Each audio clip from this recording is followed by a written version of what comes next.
Hello everyone, welcome to Study Jack Point. मैं वीरेंद्र सिंह आप सभी का एक बार फिर से स्टडी जैक पॉइंट प्लेटफॉर्म पर स्वागत करता हूं। उम्मीद है कि आप सब अच्छे होंगे।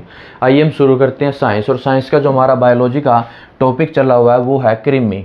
तो कृमि क्या है, कृमि कितने प्रकार का है, कृमि खोज कैसे हुई, कृमि के अध्ययन को क्या कहते हैं, पोषण के आधार पर कितने प्रकार का है, और उसके बाद हमने कृमि से कौन कौन से मानव रोग होते हैं जो एग्ज़ाम से रिलेटेड है वो हमने अच्छे से लास्ट क्लास में की है। अगर आपने वो क्लास नहीं देखी तो वो क्लास देखिए, जिससे क्या आपको कृमि से बहुत सारी जानकारी मिलेगी। अगर आपने वो क्लास नहीं देखी तो मैं डिस्क्रिप्शन में वो लिंक डाल दूंगा क्लास का, वहाँ से आप क्या क्लास देख सकते हैं। आइए हम आज करेंगे कि कृमि क्या है और कृमि से जो मानव रोग होते हैं उनसे रिलेटेड एग्ज़ाम में क्वेश्चन कैसे आते हैं उनकी करेंगे प्रैक्टिस।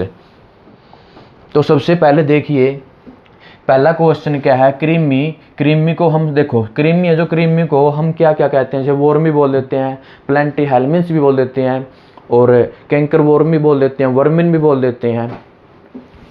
तो कृमि किस प्रकार के जीव होती हैं, कृमि बहुकोषीय जीव होते हैं। मैंने आपको बताया था जो कृमि है, जैसे कवक और प्रोटोजोआ के बारे में बताया था कि वो कैसे होते हैं, यूकैरियोटिक एक कोष के जीव होते हैं, पर जो कृमि है वो किस प्रकार के हैं, वो बहुकोष के जीव हैं। ये बिल्कुल छोटी हाइट के और क्या है, बहुत सारे क्या बड़ी हाइट के होते हैं, लगभग क्या 30 से 35 फुट के भी होते हैं।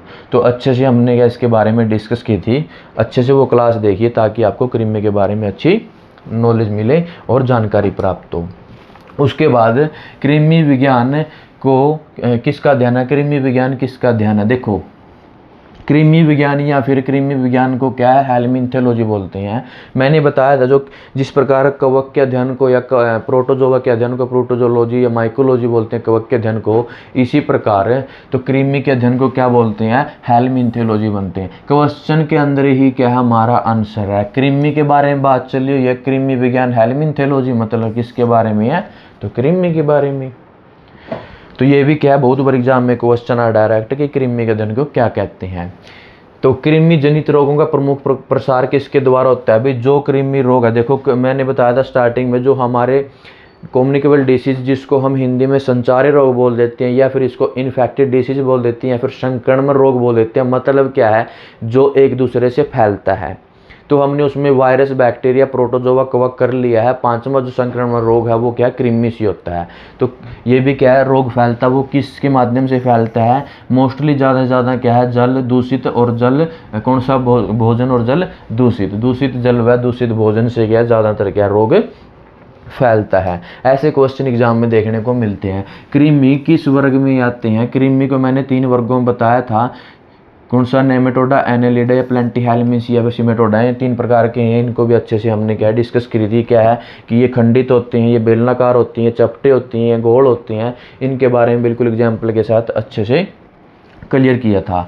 तो ये क्या हमारा राइट ऑप्शन बनता है। उसके बाद नेक्स्ट क्वेश्चन क्या है, जो कृमि है, कृमि किस प्रकार के होते हैं, कृमि किस प्रकार के होते हैं, कृमि बेलनाकार भी होते हैं, गोल भी होते हैं, चपटे भी होते हैं, और किस प्रकार के होते हैं, लंबे भी होते हैं, और किस प्रकार के खंडित, अखंडित भी होते हैं। अखंडित, खंडित का मतलब खंडों में क्या भाग होते हैं, और दूसरा क्या अखंडित जो बिल्कुल एक ही बना होता है, उसमें किसी प्रकार का कोई खंड नहीं होता। तो ये क्या है, ये भी ठीक है, ये भी ठीक है, गोल भी है, चपटे भी हैं, तो मतलब डी ऑप्शन हमारा क्या है, राइट बनता है। उसके बाद आइए नेक्स्ट क्वेश्चन है। नेक्स्ट क्वेश्चन क्या है, कृमि की सबसे अधिक कौन सा अंग प्रभावित होता है। तो जितने भी कृमि है ज़्यादा से ज़्यादा वो क्या है, लगभग 99% क्या है, कभी भी कृमि से रिलेटेड प्रभावित अंग की बात करें तो वो क्या है, आंत है। 1-2 है जो डिसीज मैंने बताया, जैसे एथलीट फुट है, सॉरी जो हाथी पाँव, फील पाँव, एलिफेंटाइटिस वेफालेरेसिस बोल देते हैं, उसको क्या है, उसके जो अंग है वो लसिका ग्रंथि या फिर उसके हाथी पाँव वाला रोग, उसके बारे में अच्छे से डिस्कस करेंगे। तो मोस्टली जो क्या है, लगभग क्या है, आंत पे क्या इफेक्ट डाल लेंगे। उसके बाद अगर बात करें हम आंत की बात करें तो आंत से भी कहीं कहीं बार क्वेश्चन बन जाता है। आंत से क्वेश्चन क्या बनता है, तो जो हमारी आंत होती है, मैं एक बार थोड़ा डायग्राम बना के दिखा देता हूँ। देखो जो हमारी आंत होती है शरीर के अंदर, इस प्रकार की आंत होती है। देखो यहाँ से भी बहुत सारे क्वेश्चन है, बाकी आंत के बारे में अच्छे से डिस्कस हम जब आंत के अंग के बारे में डिस्कस करेंगे उसमें अच्छे से समझाया जाएगा। उसके बाद देखो इससे भी रिलेटेड क्वेश्चन आ जाता है, तो वो क्वेश्चन किस प्रकार का आता है हम यहाँ पे हल्का सा डिस्कस कर लेते हैं, क्योंकि वेरी वेरी इंपॉर्टेंट क्वेश्चन है। तो देखो जो ये रेड कलर की बनाई है ये क्या हमारी बड़ी आंत है, और जो ब्लू कलर की बनाई है वो अंदर वाली है जो ये क्या हमारी छोटी आंत है। पर यहाँ से एक क्वेश्चन बन जाता है, लंबाई के अनुसार सबसे बड़ी आंत कौन सी है? तो लंबाई के अनुसार जो हमारी छोटी आंत है, कौन सी? छोटी आंत। छोटी आंत है वो क्या है? सबसे बड़ी है, लगभग 9 मीटर के आसपास, 9.5 या 9 मीटर के आसपास क्या होती है इसकी लंबाई होती है। छोटी इसको क्यों बोला जाता है? क्योंकि ये चौड़ाई में क्या होती है? पतली होती है। और जो हमारी ये बड़ी आंत होती है मोटाई के कारण क्या है? सबसे बड़ी आंत बोला जाता है। तो ये कौन सी है? बड़ी आंत है। ध्यान रखिए लंबाई के अनुसार क्या है? छोटी आंत लंबी होती है। अब देखो यहाँ से दो क्वेश्चन तो ये बन गए। उसके बाद अगर बात करें जो हमारी छोटी आंत है, छोटी आंत के 3 पार्ट हैं, 3 भाग बनते हैं। कौन कौन से? एक तो ड्यूडेनम जिसको ग्रहणी बोल देते हैं। क्या बोलते हैं? ग्रहणी। याद रखिए यहाँ से क्या क्वेश्चन आ जाता है। उसके बाद जेजेनम जिसको अगर सुदांतर बोल देते हैं। क्या बोलते हैं? अगर सुदांतर। उसके बाद इलियम। क्या है? इलियम। देखो ग्रहणी और उसके बाद अगर सुदांतर और उसके बाद क्या है? ये इलियम। और इलियम जो हमारा ये क्या है? इलियम को क्या बोल देते हैं? शेषांतर बोल देते हैं। ये 3 क्या है? इसके छोटी आंत के पार्ट हैं। क्या है? शेषांतर। क्या है?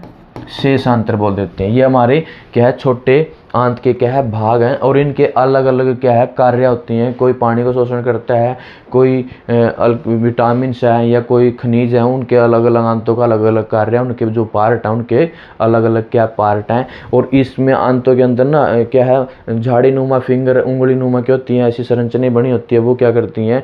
जो भी भोजन डाइजेस्ट होके आता है उनमें से क्या वो शोषण कर लेती हैं। तो इसके अलग से हम क्या करेंगे? अच्छे से डिस्कस करेंगे। आप अब ये क्या है? आप ये नाम नोट करिए ताकि एग्जाम में इससे रिलेटेड क्वेश्चन आ जाता है। पूछ लेंगे क्वेश्चन है कि जेजन इलियम ड्यूडेनम निम्न में से बताइए कौन सी किसके पार्ट हैं? लीवर के, आंत के, छोटी आंत के, बड़ी आंत के। तो आपने नोट रखना है किसके हैं? छोटी आंत के। ऐसे क्वेश्चन आते हैं। अगर बात करें बड़ी आंत के, तो बड़ी आंत के लगभग 4 पार्ट होते हैं। एक तो यहाँ से यहाँ तक का, एक यहाँ तक का, एक यहाँ तक का, एक यहाँ तक का। तो इसके जो पार्ट हैं, सबसे पहला जो पार्ट है उसको सीकम बोल देते हैं। क्या बोल देते हैं? सीकम। क्या बोल देते हैं? सीकम। दूसरे को बोल देते हैं कोलन, और तीसरे को बोल देते हैं रेक्टम, और चौथे को बोल देते हैं anal canal. Very very important है। इसको क्या बोलते हैं? गुद्दा नलिका। गुद्दा नलिका मतलब जहाँ से मल निकलता है, गुद्दा नलिका। ये याद रखिए, बहुत वेरी इंपॉर्टेंट है। इसको बोल देते हैं रेक्टम को मलाशया। क्या बोल देते हैं? मलाशया। और इसको क्या बोल देते हैं? वृदांतर। और इसको क्या बोलते हैं? सिक्कम बोल देते हैं। क्या बोलते हैं? सिक्कम बोल देते हैं। ये क्या है? इसके पार्ट हैं किसके? बड़ी आंत के। बड़ी आंत चौड़ाई के कारण बड़ी आंत होती है, वो लंबाई में क्या होती है? छोटी होती है। अब देखो जो हमारा ये वृदांतर है, इसके भी आगे क्या है? 4 पार्ट हैं। एक होता है असेंडिंग, एक होता है डिसेंडिंग, एक होता है ट्रांसवर्स, और एक असेंडिंग है जिसको आरोही बोलते हैं। दूसरा क्या होता है? दूसरा होता है हमारा अवरोही। असेंडिंग को आरोही बोल देते हैं, डिसेंडिंग को अवरोही बोल देते हैं। एक होता है ट्रांसवर्स और एक होता है सिग्मोइड किस कारक होता है? एस कारक होता है। याद रखिए, वेरी वेरी इंपॉर्टेंट क्वेश्चन है। आंत से रिलेटेड क्वेश्चन आए तो लंबाई के अनुसार जो बड़ी होती है वो छोटी आंत होती है, और जो बड़ी आंत होती है वो मोटाई के कारण बड़ी होती है। इनके पार्ट हैं, ये आप नोट कर लिए। यहाँ से लगभग डायरेक्ट क्वेश्चन पूछा जाता है। ये पूछ लेंगे रेक्टम बताओ निम्न में से किसका अंग है? लीवर का, लंग्स का, या फिर स्मॉल इंस्टेटाइन, या फिर लार्ज इंस्टेटाइन। तो किसका है फिर? ये लार्ज इंस्टेटाइन का है। ऐसे क्वेश्चन घुमा। अगर इसमें से ये पूछ ले ट्रांसवर्स, असेंडिंग, डिसेंडिंग, सिग्मोइड किसके पार्ट है, तो फिर वो आपने देखना है बड़ी आंत में किसके हैं? कोलन के, वृदांतर के हैं। ऐसे क्वेश्चन आ जाते हैं। ठीक है, तो इनमें क्या है? अगला क्वेश्चन देखिए कि कृमि जनित रोगों की रोकथाम के लिए कौन सा उपाय सबसे प्रभावी है। तो देखो भाई, इन रोगों से बचना है तो हमने अपने आप में क्या करना पड़ेगा, स्वच्छ जल और भोजन का क्या करना पड़ेगा, उपयोग करेंगे। अगर हम स्वस्थ रहेंगे, स्वस्थ वातावरण में रहेंगे, स्वस्थ कपड़े पहनेंगे तो क्या है, जितने भी संक्रमण रोग हैं उनसे क्या है, लगभग 90% के होगा बचाव होगा। उसके बाद नेक्स्ट क्वेश्चन, कृमि का पोषण किस प्रकार का होता है। तो वो किस प्रकार का होता है, परपोषियोत्तर। ये मैंने लगभग सभी में बताया था। ऑटोट्रोफ और हेटेरोट्रोफी का मतलब क्या है, सबपोषी, विषमपोषी, परपोषी मतलब क्या है, जो सबपोषी होते हैं वो भोजन अपने आप बनाते हैं। जैसे पेड़ पौधे या प्रकाश संश्लेषण के जरिए क्या है, अपना भोजन खुद बना लेते हैं, वो सबपोषी होते हैं। विषम या जो हमारे परपोषी हैं, विषमपोषी हैं, हेटेरोट्रोफिक बोल देते हैं, ये अपना भोजन खुद नहीं बनाती, ये दूसरों पर निर्भर होती हैं। तो कृमि क्या है, ये अपना खुद भोजन नहीं बनाती है, दूसरे के शरीर में जाके वहाँ से अपना भोजन प्राप्त करते रहते हैं, वहाँ से इनको पोषण मिलता रहता है। तो कैसे है, हेटेरोट्रोफिक है। इससे रिलेटेड बहुत बार एग्जाम में क्वेश्चन आता है। इसके भी हमने क्या है, प्रोटोजोआ से रिलेटेड जब हमने डिस्कस की थी उसमें अच्छे से ये इसके बारे में डिस्कस किया था, कितने टाइप के होते हैं।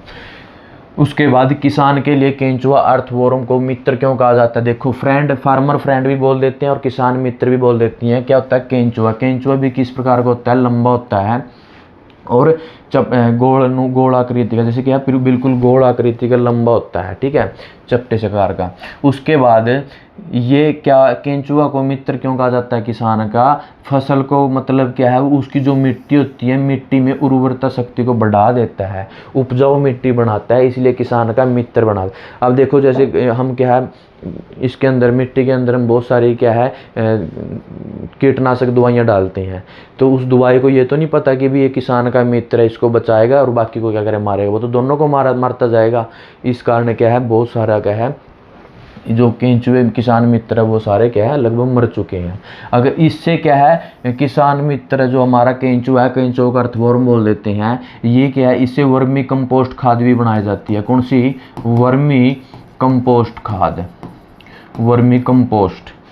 याद रखना, केंचुए से वर्मी कंपोस्ट खाद बनाई जाती है और वो खाद जब मिट्टी में मिलाती हैं तो क्या, मिट्टी की उपजाऊ शक्ति बढ़ जाती है, जिससे कि फसल की अच्छी पैदावार होती है। तो वेरी वेरी इंपॉर्टेंट क्वेश्चन यहीं से बनता है और यही क्या है, इसलिए इसको किसान का क्या बोलते हैं, मित्र बोलते हैं। क्या बोलते हैं, मित्र बोल देते हैं। अगर बात करें हानि की, तो कुछ कृमि ऐसे होते हैं जो पेड़ की जड़ों में बैठकर उनकी जड़ों को नष्ट कर देते हैं और जड़ों से क्या है, पानी का और अन्य खनिज तत्व का क्या करते हैं, वो प्राप्त करते हैं, जिससे कि अपना भोजन बनाते हैं। जब उनकी जड़ें नष्ट हो गई तो इसका मतलब वो पेड़ पौधे की जो पैदावार है वो क्या होगी, रुक जाएगी, या उसकी ग्रोथ है वो बढ़ेगी नहीं और बिल्कुल कमज़ोर हो जाएगा। वो क्या, कुछ कृमि होते हैं। बट सबसे बेस्ट किसान के लिए क्या है, किसान मित्र केंचुआ है, जो क्या है, मिट्टी की उपजाऊ शक्ति बढ़ाता है और फसल की अच्छी पैदावार होती है। मानव शरीर में कृमि संक्रमणों का प्रमुख हानिकारक प्रभाव क्या है। मानव शरीर के अंदर देखो भाई, जो हमारी आंत होती है, मैंने आंत को बिल्कुल डिटेल में बताया अभी, तो आंत के अंदर ये चिपक जाएंगे और जैसे जानवर है, पशु है या मानव है, उनकी आंतों में जाकर चिपकेंगे। चिपने से क्या है, ये अन्य शरीर में जाएंगे और वहाँ पे क्या, खून चूसेंगे।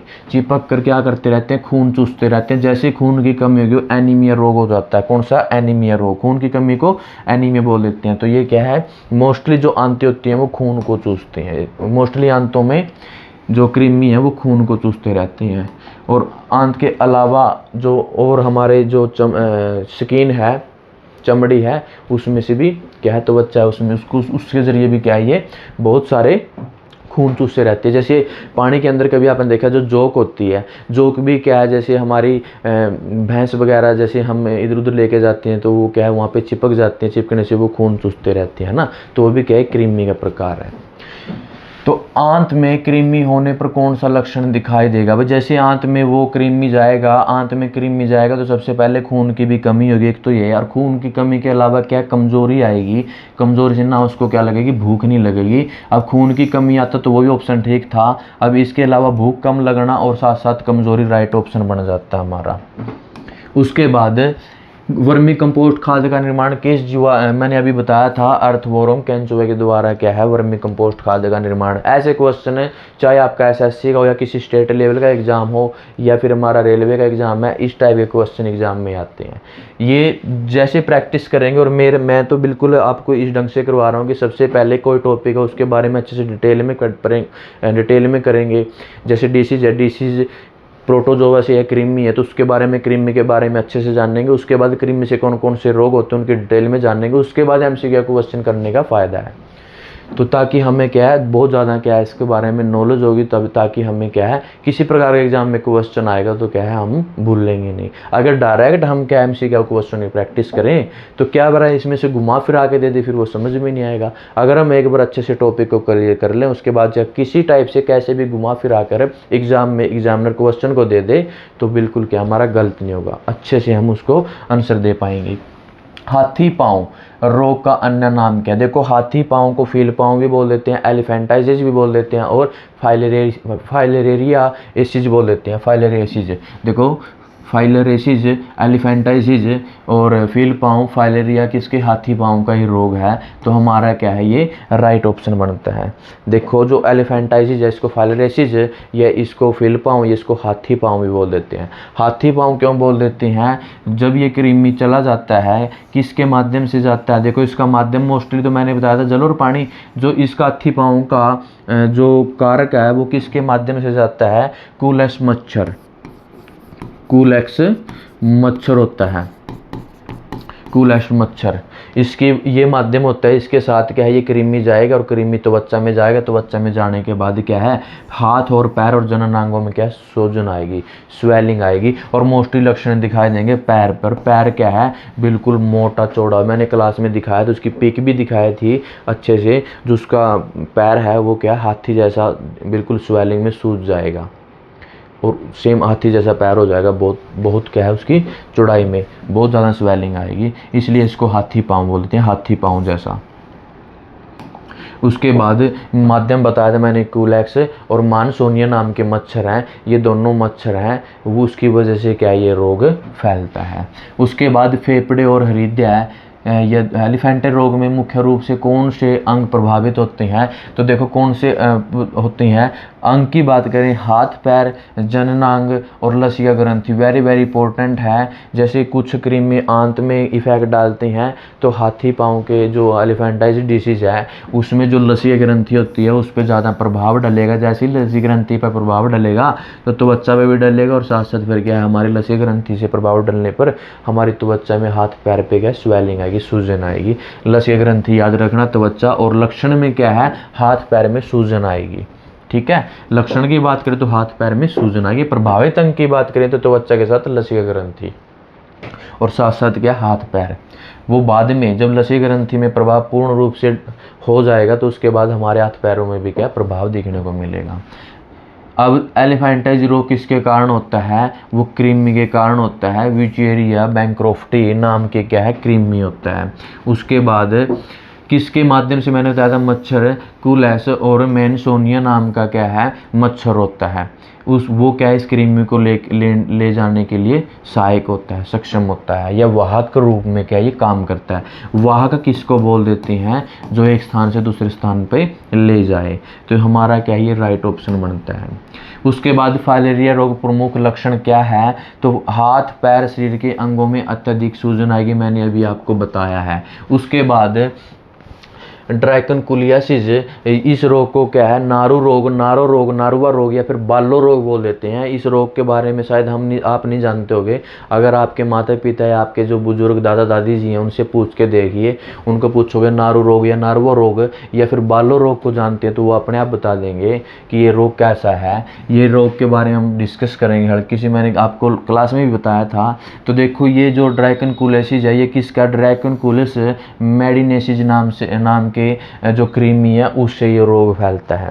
अब देखो इसको लगभग इस रोग के बारे में हम डिस्कस करें तो ये रोग कैसा है, जैसे ये कृमि शरीर में जाने के बाद हाथ पैरों पे क्या है, हल्की सी फुंसियाँ निकलेंगी, फोड़े निकलेंगे, फफोले निकलने के बाद फूटने से क्या हल्का सा कृमि बाहर आएगा, वाइट सा।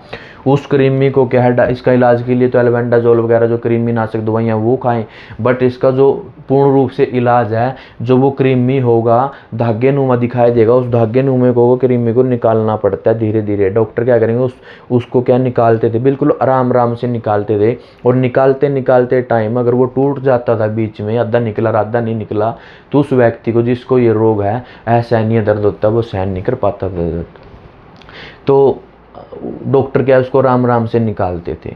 और उसके बाद बात करते हैं हमें नेक्स्ट क्वेश्चन की। नेक्स्ट क्वेश्चन क्या है, नारो रोग का संक्रमण किसके माध्यम से होता है, तो वो दूषित जल। ये दूषित जल देखो भाई, अब इसके बारे में और थोड़ी डिस्कस करेंगे। दूषित जल जैसे पहले बारिश का पानी कहीं इकट्ठा हो जाता था, उसमें क्या है कुछ ये ड्रैकनकुलिस मैंडिनेसिस नाम की जो कृमि है वो इसके अंदर मिक्स हो जाते थे, तो क्या है दूषित जल साइक्लोप्स नाम जलीय जीव के साथ क्या है ये रोग पैदा होता है, तो दूषित जल। उसके बाद इसके बारे में हम थोड़ी सी और डिस्कस करें तो इस जल में क्या है ये धीरे धीरे जो कृमि है इनका लार्वा बनता है, क्योंकि ये क्या अंडे देते हैं, अंडे के रूप में क्या फिर ये लार्वा से क्या है ये बहुत सारे जीव बनते हैं।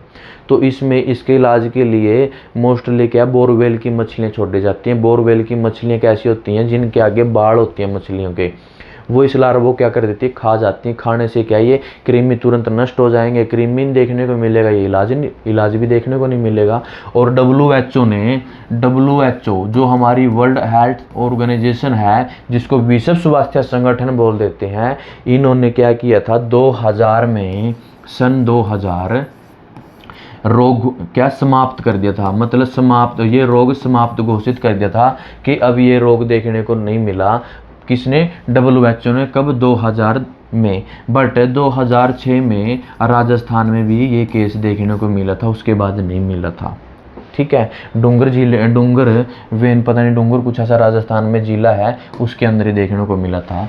और उसके बाद प्रमुख लक्षण क्या है, पैरों की त्वचा पर लंबा फफोला और तीव्र जलन और साथ क्या धागे नुमा संरचना के कीड़े निकलेंगे, ये आपने ध्यान रखना है। उसके बाद हम बात करें नेक्स्ट क्वेश्चन की, ड्रैकनकुलिसिस नारू रोग में मुख्य रूप से कौन सा अंग प्रभावित होता है, तो ड्रैकनकुलिसिस में पैर की त्वचा व निचला भाग, पैर पे क्या है धागे नुमा संरचना के क्या कृमि निकलते रहेंगे, तो ज़्यादा क्या है इफेक्टेड पैर है। उसके बाद नारू रोग की रोकथाम के लिए प्रभावी कौन सा है, तो भी क्या होगा, तो स्वच्छ पानी पियो या फिर छान के पियो, जिससे कीड़े क्या छानेंगे तो कीड़े क्या है फिल्टर होगा ना, पानी फिल्टर होगा तो कीड़े ऊपरी रह जाएंगे और पानी स्वच्छ नीचे चला जाएगा। या फिर कोशिश करो अगर पानी ज़्यादा गंदा है तो उबाल के पियो, ताकि उबालने से क्या है कुछ बैक्टीरिया या कुछ भी सूक्ष्म जीव है वो मर जाएंगे, उसके बाद क्या वो पानी पीने लायक ठंडा करके पी सकते हैं। हुक वर्म जिसको एंसिलोस्टोमाइसिस जो रोग है संक्रमण किस परजीवी के कारण होता है, तो एंसिलोस्टोमा क्लोडेनल या फिर नेक्टर अमेरिकनस, ये क्या है दो कृमि है जिसकी वजह से क्या एंसिलोस्टोमाइसिस नाम की डिसीज होती है। कौन कौन सा, एंसिलोस्टोमा ड्यूडेनल, ये उसके बाद नेक्टर अमेरिकनस, ये दो कृमि की वजह से क्या ये रोग होता है। उसके बाद आइए नेक्स्ट क्वेश्चन, हुकवर्म शरीर में किस मार्ग में प्रवेश करता है, तो वो देखो जो हमारे जलीय तट होते हैं उस तट पे अगर मिट्टी पे पैदल चलेंगे तो वो जो लार्वा होता है पानी में, मैंने आपको बताया था जो लार्वा है 5 चरण में क्या है ये कृमि बनता है, first second third fourth fifth. जो पहला होता है वो लार्वा हल्का, जैसे वो लार्वा अभी बना है, उसके बाद वो दूसरा चरण होता है हल्का सा लार्वा क्या विकसित हुआ, तीसरा चरण पूर्ण रूप से लार्वा जो संक्रमण फैलाने में क्या होता है संपूर्ण योग्य होता है, सक्षम होता है, तीसरा चरण का लार्वा। उसके बाद वो लार्वा धीरे धीरे क्या जीव बनना शुरू होगा चौथे चरण में। चौथे से 5वें चरण में जब वो आएगा 5वीं अवस्था में आएगा तो वो पूर्ण रूप से क्या हो जाता है वयस्क जीव बन जाता है। तो तीसरा चरण का पूछ लेते हैं। तो तीसरा चरण का जो लार्वा होता है वो संक्रमण रोग फैलाने में क्या होता है, सक्षम होता है। तो मिट्टी में नंगे पैर चलेंगे तो ये लार्वा चिपक जाएगा तीसरे चरण वाला, जिससे क्या है, रोग हो जाएगा। क्या होगा, रोग होगा। उसके बाद हुकवर्म मुख्य रूप से कौन सा नुकसान होता है। देखो भाई, जैसे वो कृमि शरीर के अंदर जाएगा और कृमि का काम क्या, मोस्टली खून चूसना, तो क्या होगी, खून की कमी होगी, एनीमिया होगा। उसके बाद नेक्स्ट क्वेश्चन करते हैं। नेक्स्ट क्वेश्चन, हुकवर्म एंसिलोमाइसिस रोग कृमि शरीर के इस अंग में रहकर खून चूसते हैं, तो वो कौन सी आंत है, स्मॉल इंस्टाटाइन है। कौन सी आंत है, स्मॉल इंस्टाटाइन है। और ये लंबाई में क्या है, बहुत बड़ी होती है, 9 मीटर के आसपास। उसके बाद मैंने इसके पार्ट भी बताए हैं, अच्छे से याद नोट रखना आप। टीनियासिस, जिसको टेपवॉर्म इन्फेक्शन बोल देते हैं, मुख्य कारक कौन सा है। ये टीनियासिस, एक तो टीनिया सोलियम, एक टीनिया सैजिनेटा, ये 2 प्रकार के क्या है, कारक हैं, कृमि है, जिसकी वजह से क्या है, टेपवॉर्म इन्फेक्शन हो जाता है, जिसको टीनिया बोल देते हैं, टीनियासिस बोल देते हैं और टीनियता भी बोल देते हैं। ये इसके अन्य नाम है। ये देखो, जो ये होता है ये गाय के मांस में पाया जाता है, और ये होता है जो सूअर के मांस में। किसके, सूअर के मांस में। और गाय के मांस को क्या बोलते हैं, बीफ बोलते हैं, सूअर के मांस को पोर्क बोल देते हैं ना। ये आपने क्या है याद रखना, डायरेक्ट एग्जाम में भी ऐसे क्वेश्चन देखने को मिलता है।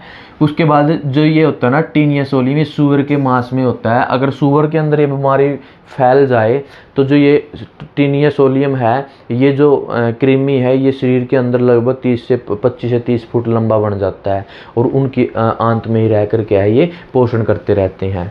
और जैसे ये छोटे छोटे भी होते हैं, हल्के हल्के छोटे भी होते हैं, इनकी लंबाई बहुत ज़्यादा बन जाती है। जैसे ही सोलियम और जो टीनिया है, ये भी 30 से 35 फुट की लंबाई के क्या होते हैं, गाय के अंदर। अगर गाय में रोग हो तो ये कौन सा रोग, टेपवॉर्म इन्फेक्शन है, तो इनकी हाइट बहुत ज़्यादा होती है, और जो आंतें होती हैं सूअर की, गाय की, उनकी आंतों में रहकर अपना पोषण करते रहते हैं। बट व्यक्ति में संक्रमण कैसे होगा, जैसे ही ये गाय का या सूअर का कच्चा मांस या अध पका मांस, मतलब पूर्ण रूप से पका नहीं है, या फिर कच्चा मांस खा लेते हैं, खाने से ये साथ साथ क्या है, जो कृमि है, ये भी बॉडी के अंदर चले जाएंगे, और फिर क्या है, वो व्यक्ति को रोग हो जाता है। तो ये ध्यान रखना आपने, ये डायरेक्ट पूछ लेते हैं, taenia solium, taenia saginata. Tapeworm संक्रमण का मुख्य रूप से किस कारण होता है, तो वो अधपका, मैंने अभी बताया था, गाय का या सूअर का मांस खाने से।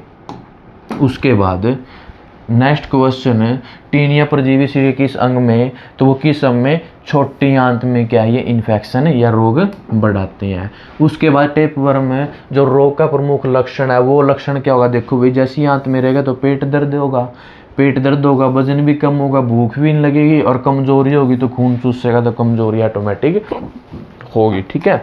उसके बाद एस्केरियासिस, जिसको राउंड वॉर्म बोल देते हैं, रोग का कारक है। जो राउंड वॉर्म है, टेप वॉर्म है, ये मैंने बिल्कुल अच्छे से आपको क्लास में, लास्ट क्लास में समझाया, वो क्लास जरूर देखिए, ताकि आपको कृमि के बारे में अच्छे से नॉलेज मिले। और जितने भी संक्रमण रोग है, चाहे वह बैक्टीरिया है, वायरस है, कवक है, प्रोटोजोआ है और कृमि है, ये 5 प्रकार के संक्रमण रोग, जिसको कम्युनिकेबल डिसीज बोल देते हैं, इन्फेक्टिव डिसीज बोलते हैं, संचारी रोग बोल देते हैं, संक्रामक रोग बोल देते हैं, संक्रमण रोग बोल देते हैं, ये सारे क्या है, हमारा जो मानव रोग है, मानव रोग का पहला टाइप है संक्रमण रोग, उसके ये 5 प्रकार से रोग फैलती हैं। तो हमने सबसे पहले डिस्कस की बैक्टीरिया, वायरस, प्रोटोजोआ, कवक, इनके बारे में कि क्या है, कैसे खोज हुई, क्या अध्ययन है, कैसे पोषण करते हैं, बिल्कुल डिटेल में। उसके बाद इनसे कौन कौन से रोग होते हैं, उनकी डिटेल। उसके बाद हर एक प्रोटोजोआ, वायरस, बैक्टीरिया, कवक, इनके MCQ क्वेश्चन की प्रैक्टिस की एग्जाम में कैसी आती हैं। तो जितने भी डिसीज रिलेटेड हैं, जितने भी हमने किए हैं, वो क्लास हमने प्लेलिस्ट में बनाई हुई है, वो वहाँ से आप एक एक क्लास को देख सकते हैं। उसके बाद एस्केरियासिस राउंडवॉर्म रोग का कारक कौन सा कृमि है, तो वो एस्केरियासिस नाम आ गया, तो ये क्या है हमारा, एस्केरियासिस लुम्ब्रिकोइडिस नाम का क्या है, कृमि, ये रोग फैलाता है। ये रोग संक्रमण शरीर में किसके माध्यम से फैलेगा, दूषित, मैंने बताया दूषित भोजन या दूषित पानी होगा मोस्टली ज़्यादा। ठीक है। एक सिर्फ वही है जो हमारा एलिफेंटाइटिस है, जिसकी वजह से जो हमारा कुलस या फिर मैनसोनिया नाम का मच्छर है वो रोग फैलाता है। बाकी क्या है, दूषित भोजन, दूषित पानी। उसके बाद नेक्स्ट क्वेश्चन क्या है, नेक्स्ट क्वेश्चन देखिए, एस्केरियासिस लुम्ब्रिकोइडिस मुख्य रूप से शरीर के किस अंग में जाता है, तो वो स्मॉल आंत, छोटी आंत, ये भी मैंने आपको अच्छे से बताया था। उसके बाद देखो एस्केरियासिस का प्रमुख लक्षण कौन सा है? भूख कम लगेगा, पेट दर्द होगा, खून की कमी होगी। ये आप ध्यान रखना, पेट फूलेगा, एक तो भूख कम लगेगी, ऑप्शन राइट होगा आपके, खून की कमी होगी, एनीमिया होगा, ये भी राइट है, और साथ साथ क्या है, पेट दर्द होगा। ये कहीं मिले तो ऑप्शन आपका क्या है, राइट होगा। उसके बाद एंटेरोबायोसिस, जिसको पिनवर्म या सीटवर्म इन्फेक्शन बोल देते हैं, ये ध्यान रखना है। एंटेरोबायोसिस जो रोग होता है, इसको पिनवर्म या सीटवर्म नाम बोल देते हैं, मतलब पिनवर्म से होने वाला और सीटवर्म से, कृमि से होने वाला, इनको डायरेक्ट भी नाम यही दे रखा है। तो वो कौन सा कृमि है? तो वो रखना एंटेरोबायोसिस वर्मिकुलियोसिस से क्या है, ये रोग होता है। एंटेरोबायोसिस का अन्य नाम क्या है? पिनवर्म और सीटवर्म, ये भी क्या है, कृमि है। और इनका क्या है, कारक कौन सा कृमि की वजह से? तो एंटेरोबायोसिस वर्मिकुलियोसिस नाम की कृमि से क्या ये रोग होता है। उसके बाद पिनवर्म संक्रमण में शरीर में किस प्रकार का फैलता है? तो देखो भाई, दूषित हाथ अच्छे से साफ नहीं होंगे, नाखूनों से अंडे वगैरह को ऐसे खाएंगे, या दूषित से मतलब पूर्ण रूप से दूषित भोजन खाना, और साथ साथ नाखूनों से अंडे मुंह में जाना, इसकी वजह से क्या है, ये रोग तेजी से फैलता है। एंटेरोबायोसिस जो सीटवर्म इन्फेक्शन का प्रमुख लक्षण क्या है? तो जो हमारा जो व्यक्ति इस रोग से ग्रस्त है, तो गुद्दा के आसपास क्या होगी, तेजी से खुजली होगी और रात को होगी। जो एनल है, जो गुद्दा नली का है, जो मल द्वार है, गुद्दा है, वहाँ पे क्या बहुत तेजी से क्या होगी, खुजली होगी, खारिश होगी। तो वो किसकी वजह से होती है? इसी की वजह से, सीटवर्म या फिर पिनवर्म। मोस्टली ज़्यादा तेज़ी से खुजली करने वाला क्या होता है, पिनवर्म होता है, ठीक है। और ये जो पिनवर्म है, इसी की वजह से छोटे छोटे बच्चे होते हैं, बिल्कुल नवजात बच्चे होते हैं, 2 महीने, 4 महीने, 6 महीने, 1 साल का, तो वो मिट्टी वगैरह में खेलता है, किसी न किसी माध्यम से वो बच्चे की बॉडी में चला जाता है, तो उसको भी क्या है, बहुत तेज़ी से चुनचुनाहट होती है। आम भाषा में बोल देते हैं कि बच्चे को चूरने हो गए, है ना। तो वो क्या है, पिनवर्म की वजह से ही होता है। तो इसके लिए क्या है, खासकर कृमिनाशक दवाइयाँ का यूज़ कीजिए, ताकि ये कृमि नष्ट होकर बाहर निकल जाए। पिनवर्म क्या है, फेफड़े, बड़ी आंत, हृदय। तो बड़ी आंत में क्या है, जो हमारा रेक्टम होता है, मलाशय द्वार होता है। एनल और रेक्टम का जो हल्का सा हिस्सा होता है, मैंने अभी बताया था, उसमें क्या है, ये तेज़ी से यहाँ पे रहते हैं, क्या है, रहते हैं। और क्या है, जो गुद्दा होता है, वहाँ पे क्या है, खुजली करते हैं। ट्राइकोसेफेलस पिनवर्म किस कृमि के कारण होता है? तो वो ट्राइकोरियस टैकुरा के नाम से क्या है, ये रोग होता है, ट्राइकोरियस टैकुरा। उसके बाद पिनवर्म संक्रमण शरीर में किस के माध्यम से होता है? तो वही या दूषित भोजन और पानी से अंडे निगलने से क्या है, ये रोग हो जाता है, दूषित पानी और अंडे निगलने से। ट्राइकोसेफेलस कृमि रोग शरीर के किस अंग में रहते हैं? जो ट्राइकोसेफेलस रोग में कृमि है, जो कृमि है, वो कहाँ पाए जाते हैं? तो बड़ी आंत में पाए जाते हैं, लार्ज इंस्टेटाइन। उसके बाद तो दोस्तों, अगर आपको ये क्लास अच्छी लगी और इस प्रकार के एग्ज़ाम में क्वेश्चन कैसे आते हैं, और बिल्कुल आसान है ये क्वेश्चन, अगर आप इनकी एक बार प्रैक्टिस कर लोगे अच्छे से, तो आप कभी भूलोगे नहीं। और ये एग्ज़ाम में आए हुए हैं, और आगे भी एग्ज़ाम में आने की बहुत संभावना है। तो ये बिल्कुल, अगर आपको क्लास अच्छी लगी है, तो आप इस क्लास को ज़्यादा से ज़्यादा लाइक करें, शेयर करें, और आप हमारे चैनल को सब्सक्राइब करें, और हर प्रकार के टाइम टू टाइम क्लास के नोटिफिकेशन पाने के लिए बेल आइकन वाले बटन पे क्लिक करें। मिलते हैं नेक्स्ट क्लास में नेक्स्ट डिशेज़ के साथ। Thank you.